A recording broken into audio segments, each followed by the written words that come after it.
Jesus Christ, it's the first video of 2018. I've been doing this for almost 10 years and I don't really know how to start this one.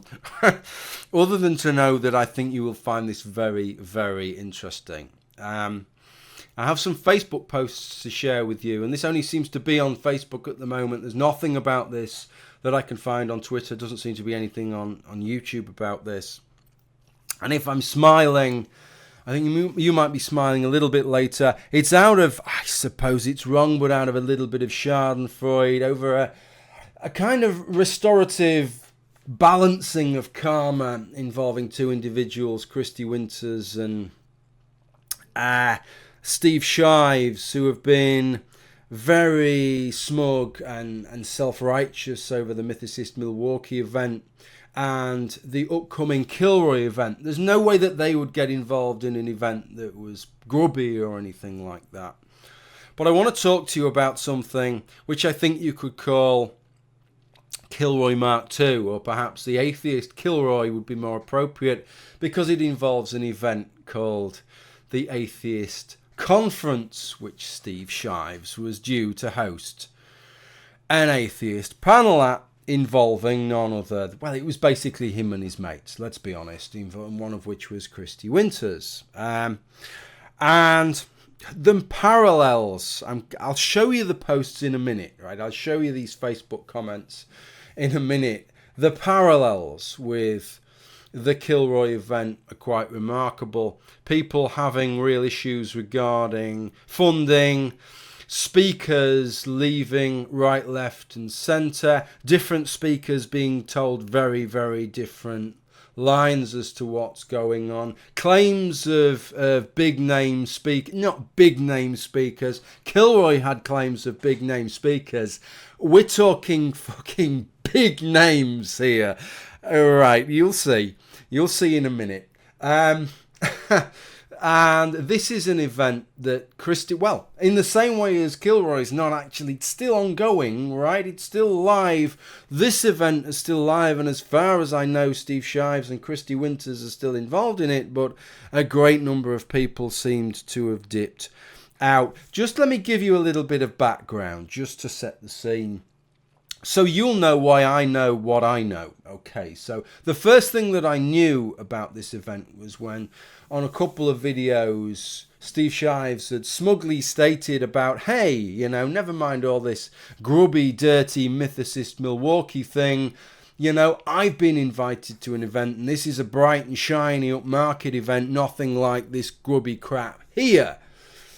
And this is going to take place next year, and it's going to be this amazing thing. And I've been asked to put this YouTube panel together. I had some issues with that. Why? Not because Steve Shives is speaking, but because he's hardly the person to put together a representative YouTube panel. And so it was. He effectively just created a panel of his best mates online. So I made a video on that. And somebody who's Facebook friends with Lee Moore and myself made a post on Facebook and pointed Lee Moore to my video and said, hey, this video, Lee Moore, Noel Plum, what do you think? Lee Moore had a few things to say and made a few comments that I found was very much at odds with installing Steve Shives as the person to run your YouTube fucking panel. And I told him so, and he gave me his positions, and we agreed to have a hangout to discuss it all. I think I was very, very reasonable in that hangout. Before that hangout started, I said to Lee, I don't just want to deal with the drama here. I've heard a bit about you. I'm regarding you as a decent chap.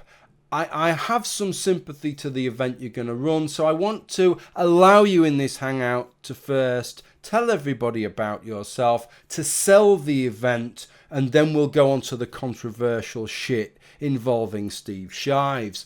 I have some mixed feelings with taking that approach now. Now I know a little bit more. One of the people I should say, who watched that video was Hemant Mater. Hemant Mater runs the YouTube channel The Atheist Voice, has nearly 200,000 subscribers. He's known as the Friendly Atheist. He has a blog of that name, which is very, very well known in atheist circles, and a podcast of the same name, which he co-hosts. He's big news. He's kind of Matt Dillahunty level, if you like, within atheist circles. And he sent me a private message on Facebook to say, hey, I've watched your video. There's a few things that you might be interested in knowing about this event. Maybe we could get together on Skype or hang out or something and have a little discussion. And I tried to arrange that. Unfortunately, a few personal issues with the ill health issues with regarding a member of my family cropped up. Then we got to the busy Christmas period and that never happened. It got to a couple of days ago now, the 1st of January, and I got another message from Hemant Mater wishing me a happy new year and saying we never got to have that discussion, but here's a post on Facebook which I think you ought to have a look at because it explains just the kind of things that I was going to tell you. Okay, I tell you that the contents of private messages that I receive are always private. If Hemant Mater had told me any of these things privately, they would have remained private. Everything that I'm showing you on this video is publicly accessible on Facebook, and I will give the links in the footnotes. Okay, so let me show you what I was linked. So the post is started by somebody called Callie Wright, who was due to speak at the event. Don't want to make a big deal of it, but folks should know I'm dropping the Atheist Conference in NYC. This is the first and only time I hope this has to happen. A few people then made comments, you know, sort of what's happened, what's going on, and this is where we get all the juicy details. Callie Wright, fuck it. Basically, they lied about having super big name celebrities booked or close to booked to entice more mainstream folks, including me, to speak for free. When they got called on it, they invented a booking guy that had lied to them about having these people booked. They also told different stories to different people about where the money was coming from and where the money was going for the con. One group of folks was told the conference had sponsors and was paid for. One group of people was told, hey, donate to our conference to help make it happen, and name dropped said big name celebrities as enticement to do so. When people started asking questions, the main organizer, that's Lee Moore, started lashing out at people instead of just answering questions. Apparently had also told someone they actually had plenty of money to pay speakers but didn't want to. They claim the money is going to a non-profit, but the con itself is organised as an LLC. As far as I know, no one involved with the con is actually connected to a non-profit, so I find it hard to believe. I recognise you only have my word to go on. All I can tell you is that these are things I have had first-hand knowledge of or heard from people I trust. I'd recommend against dropping $400 on that ticket. Wow, $400 on a fucking ticket.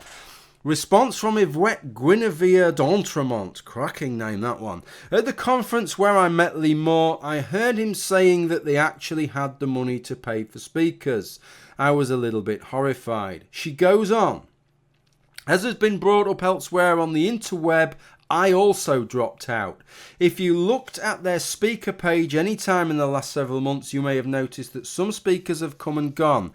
Several others have quietly dropped out for similar reasons. Also, is anybody who is currently listed on their site as a speaker actually under contract with them as of this time? Because all the speakers I spoke with so far said they had not signed one. Then someone called Shawnee Castile wrote, is this similar to what happened in the Midwest a year or two ago? And she responds, similar but not quite. The speakers within the atheist community have all been contacted and spoke with the organiser before being put on the website. But it appears that several were enticed by being told a few A-list celebrities, and she does mean A-list celebrities, would be there, and that the A-listers are as clueless about this as the Midwest situation. Matt Dillahunty then got involved. Lee approached me on a couple of occasions and then again in Facebook messages. After telling me that he had Susan Sarandon booked, I was already dubious. And in a private conversation on Facebook, I explained that he had unrealistic expectations and that he'd been so vague and hyped about it that I had no idea why the conference was about and that I wouldn't be participating for free. And I thought he'd have a hard time getting big names for free for a first-time conference with just vague hype. So there you go. You think Sarah Sarandon is the big name? How about this fucker? Callie Wright comes back. I was told George Clooney, for the record. Matt Dillahunty, now that you've posted this, I've reread the messages with Lee. There is just so much more that feels wrong about this. A little bit later on in the thread, Michael Schaefer links Hemant Mehta in. Weren't you speaking at this? You're not on the website, so I'm guessing, hoping you dodged the bullet on this one. Just let me say about Hemant Mehta that my experience of Hemant Mehta is that he's the kind of guy that doesn't get involved in most of this shit. He's a very middle of the road kind of guy. He's a progressive guy. Wouldn't have been out of place, you wouldn't have thought, with the people at this conference, but he doesn't get involved in all this kind of drama shite lightly. And the few times that I've known him get him involved with that, involving people like P.Z. Myers, he's been a voice to listen to, right? Because when he says something, it's about as close you're going to get to a dispassionate, disinterested individual who'll just balance it all up and say what he thinks as you're likely to get. This is what Hemant Mehta had to say. Yep, I bowed out a month ago. Too much shadiness for my tastes. I was tired of being lied to about funding sources and celebrities who they supposedly booked but likely hadn't even spoken to. Schaefer, it's incredible what people think they can get away with all the time with false hope that everything will magically fall into place. Brian Fields commented, who'd been involved with this. There's also the underwriting of the conference by a for-profit while talking about donations and volunteers. Mehta responded, Brian Fields, that too. And then, when I voiced my concerns, I was threatened with being outed as an alt-right shill who fell for hoaxes about the conference. I've got to say, if you go and have a look at Hemant Mehta's work, he's about as far from a fucking alt-righter as you could possibly get. Brian Fields, Lee, he's talking about Lee Moore, the organiser, has made it clear that his intention is to burn anyone who doesn't sufficiently support him. Hemant Mehta, that's the kind of thing I try to fight against. A little bit further down again, Alice Jennifer. Who's Alice Jennifer? We'll find out in a minute. When I told him not to promote Bernie Sanders, so we've got fucking Bernie Sanders now, because we don't have him booked at all, and had a less than 2% chance of getting him, the organiser said to me, no, it's 50-50. Either we get him or we don't. The logic there, it's like all the statistical problems that people have with the many worlds interpretation of quantum mechanics summed up there in a Facebook post. But who's Alice Jennifer? She tells us here. Fuck it. I was co-organiser of this conference for a brief moment in time because I saw some kids who were willing to volunteer and the money to initially get this started was real. At the end of the day, I left because I was the only adult in the room who realised what it took to put on a conference, and there was too much shadiness and dishonesty for me to continue participating. Everything posted on this thread is true, and there's plenty more that hasn't been posted that's equally as bad, if not worse. Jump ship! This is not a conference that should be worth anyone's time based on how it's been run up until this point. Brian Fields, I volunteered to help Lee in the beginning until it was clear that he had no intention of doing it above board and in a productive way. Ali Sha'an, I did too, and when I saw that I would have to pay through the nose to work, I shrunk away. Wait, pay to work? What the fuck? I was told I had to pay for my room, a ticket and meals to help organise and run the registration desk stroke process. Now eventually Lee Moore responded. He had made a comment. And his comment started off, I'm showing you here from on the Callie Wright thread because they got into a little exchange here. But his comment had started off, it has come to my attention that some folks have expressed a few concerns and questions over tack. You know, I mean, obviously Lee regards this as quite a minor issue. Talk about playing it down. And I'll come back to that in a minute. But he makes this comment and Callie responds to it. This isn't pretty much had them, Lee. You weren't qualifying when we talked. And then she linked an exchange that she had with Lee Moore. And Lee Moore is saying, and if you feel like you are getting the shit end of the stick, we told George fucking Clooney the same terms. And he agreed.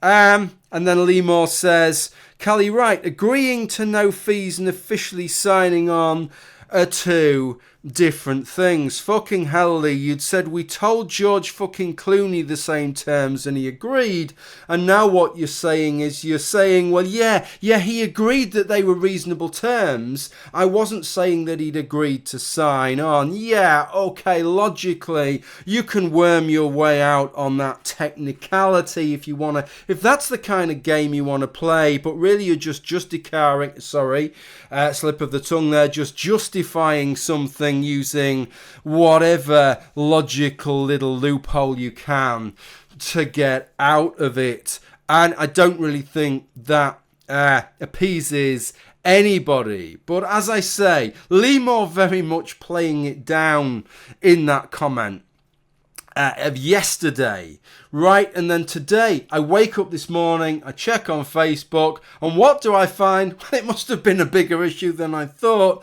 because Lee Moore has posted, I have just resigned from TAC. That is all. I may do a lengthy post about this later. For now, just know that I am fine. The board will do what they think is best, and I wish them well. Wow. So there you go. Pick the bones out of that bastard if you can. There's a lot to go over, isn't there? And I don't really know. I'm still processing it. It seems the similarities, like I say, to the Kilroy event unerring, the similarities to some of the things that Base Mama's done and some of the things that Lee Moore's done, at least according to the claims in both cases, I don't know what to say. I mean, I suppose it seems a bit obvious now, but you never see those two in the same room at the same time, do you? You know, maybe there's just a false beard between them. Who knows? But on a serious level, you know, Lee, I was sold a little bit. He'd sold me on him. I suppose that's what people do. You know, even the best, I don't know that he's a con man, I'm not saying that, but even the best con man sell you on them as a person. But he'd sold me on this idea that he'd seen these two problems that he wanted to solve.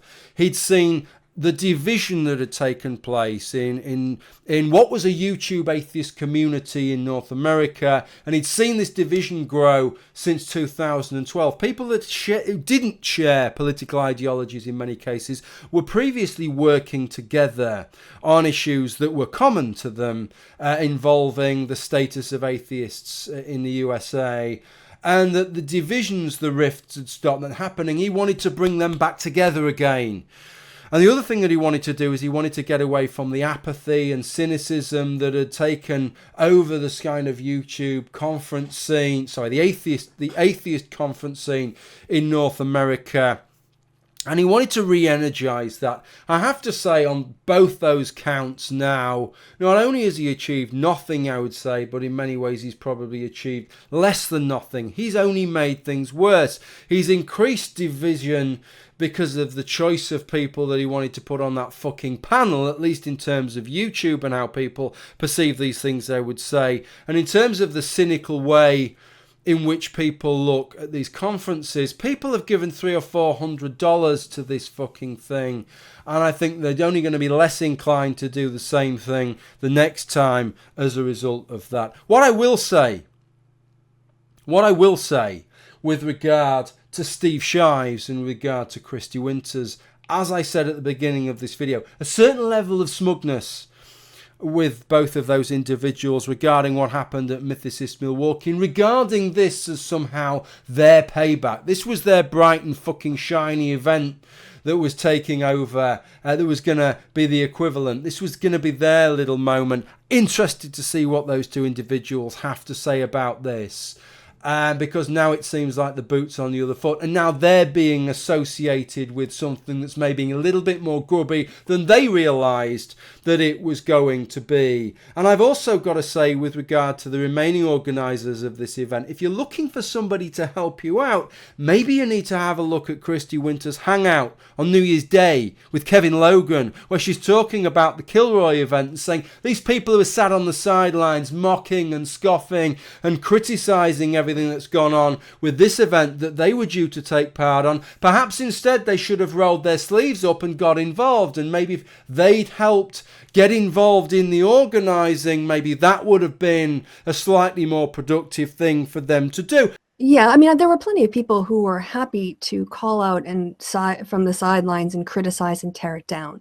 But I actually would have been perhaps more impressed if somebody would have stepped up to try to fix things and save things. And maybe with Based Mama's personality, you just were never going to have that. So I'm assuming that is Kristi now volunteering to help in the organising of the Atheist Conference now that Lee Moore has resigned from his position. It will be interesting to see on that one, won't it? Okay, I think that's probably enough drama for most people, so I should leave it there. Okay, I don't want you're probably sort of bloated with drama, with a kind of Mr. Creosote, fuck off, I'm full now. But maybe for some of you, I can just tempt you with one, half a thin mint of drama related to this. So if I can't, right, if you're scared that you're going to fucking explode with it all, now's the time to press the stop button. Thanks for watching, and bye for now to those of you. But for the rest of you, just one more little thing that happened in the middle of last month. Some of you will know a guy called Philip Rose, also known online as the Liberal Ogre, on YouTube well known as the True Pooker. YouTube atheist of quite a long time standing, who's very much taken the sort of SJW side alongside the likes, I thought, of Steve Shives and all that kind of thing. He made a video very recently called Atheism Minus.